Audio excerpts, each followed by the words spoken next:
Yeah, because that's Okay. silly. All right.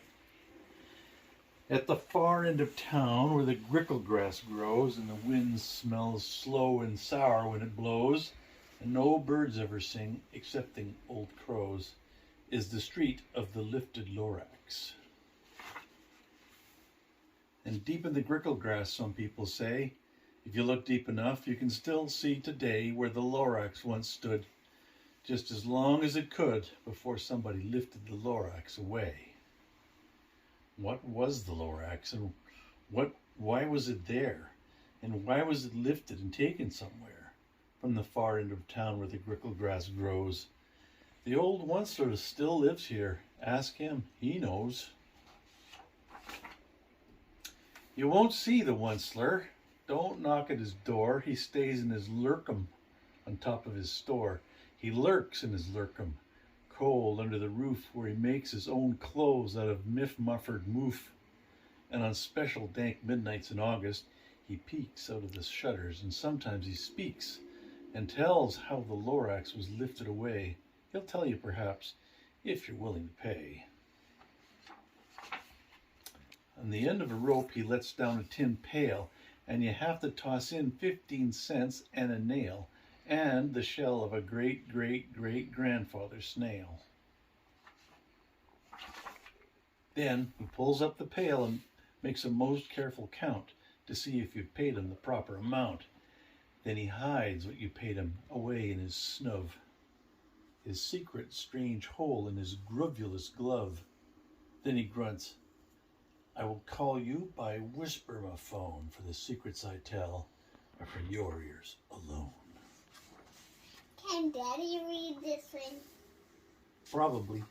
Because we have that one at home. Yeah. Slop. Down slops the whisper-ma-phone to your ear, and the old Onceler's whispers are not very clear, since they have to come down through a snurgly hose, and he sounds as if he had smallish bees up his nose.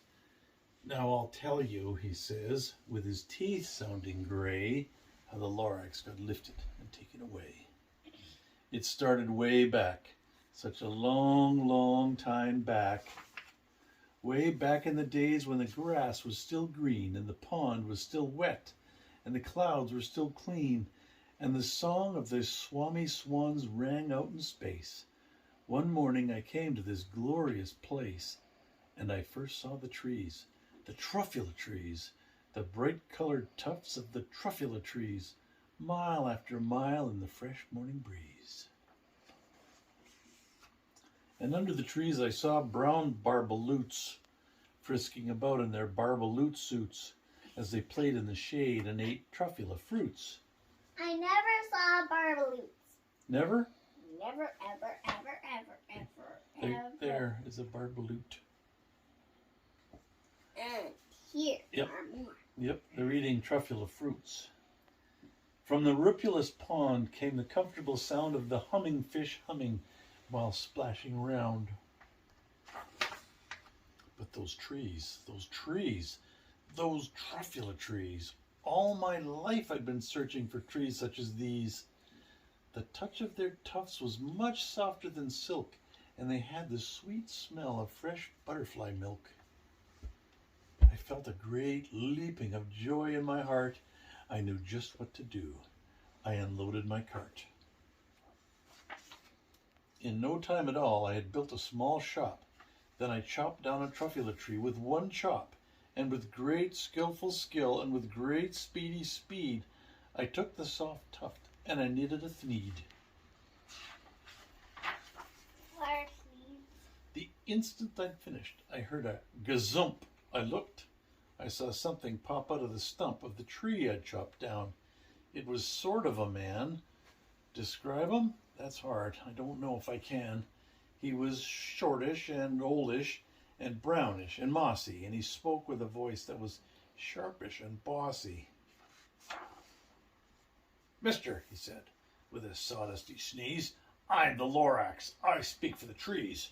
I speak for the trees have no tongues.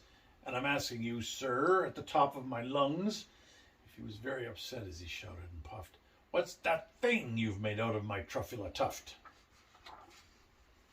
Look, Lorax, I said, there's no cause for alarm. I chopped just one tree.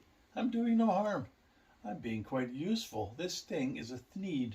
A thneed is a fine something that all people need. It's a shirt, it's a sock, it's a glove, it's a hat, but it has other uses. Yes, far beyond that. It starts with a D. No, it's th. Pretty sure, right there. See a thneed. A.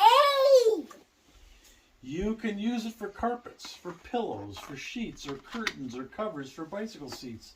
The Lorax said, "Sir, you are crazy with greed. There's no one on earth who would buy that fool thneed." But the very next minute, I proved he was wrong, for just at that minute, a chap came along and he thought that the thneed I had knitted was great. He happily bought it for $3.98. I laughed at the Lorax. You poor stupid guy. You never can tell what some people will buy.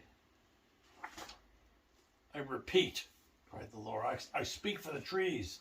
I'm busy, I told him. Shut up, if you please. I rushed across the room and in no time at all built a radio phone. I put in a quick call. I called all my brothers and uncles and aunts and I said, listen here, here's a wonderful chance for the whole Wensler family to get mighty rich. Get over here fast, take the road to North Nitch, turn left at Wee Hawken, sharp right at South Stitch. And in no time at all, in the factory I built, the whole Wensler family was working, full tilt. We were all knitting thneeds just as busy as bees, and to the sound of the chopping of truffula trees. And then, baby, oh, how my business did grow. Now chopping one tree at a time was too slow, so I quickly invented my super axe hacker, which whacked off 4 truffula trees at one smacker. We were making thneeds 4 times as fast as before, and that Lorax, he didn't show up anymore. The next week, he knocked on my new office door. He snapped, I am the Lorax who speaks for the trees, which you seem to be chopping as fast as you please. But I'm also in charge of the brown barbaloots who play in the shade in their barbaloot suits and happily lived eating truffula fruits. Now, thanks to your hacking my trees to the ground, there's not enough truffula fruit to go around. And my poor barbaloots are getting the crummies because they have gas and no food in their tummies. They loved living here. And they're tooting? Yeah, probably. And they love living here, but I can't let them stay. They'll have to find food, and I hope that they may.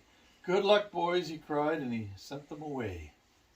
I, the Wensler, felt sad as I watched them all go, but business is business, and business must grow regardless of crummies and tummies, you know. I meant no harm. I most truly did not, but I had to grow bigger, so bigger I got. I biggered my factory, I biggered my roads, I biggered my wagons, I biggered the loads of the thneeds I shipped out. I was shipping them forth to the south, to the east, to the west, to the north.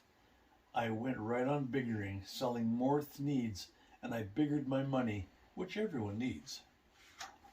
Like bigger. Bigger. Then again, he came back. I was fixing some pipes when that old nuisance Lorax came back with more gripes. I'm the Lorax. He coughed and he whiffed. He sneezed and he snuffled. He snargled. He sniffed. Wensler, he cried with a crufulous croak. Wensler, you're making such smogulous smoke. My poor swami swans, why they can't sing a note.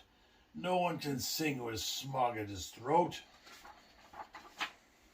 And so, said the Lorax, please pardon my cough.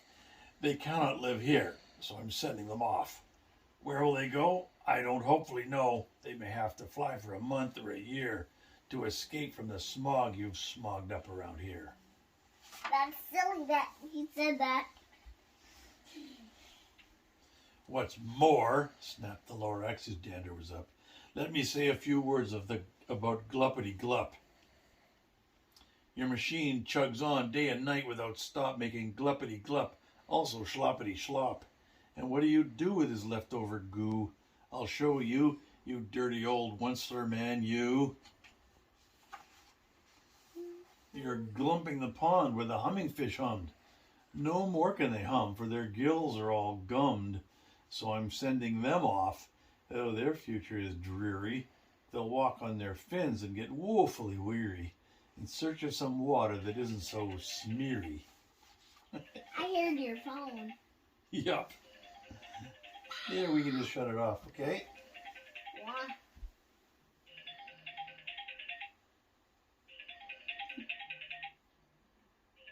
It doesn't seem to shut off. There we go. And then I got mad. I got terribly mad. I yelled at the Lorax. Now, listen here, Dad. All you do is yap, yap, and say bad, bad, bad, bad. Well, I have my right, sir, and I'm telling you, I intend to go on doing just what I do.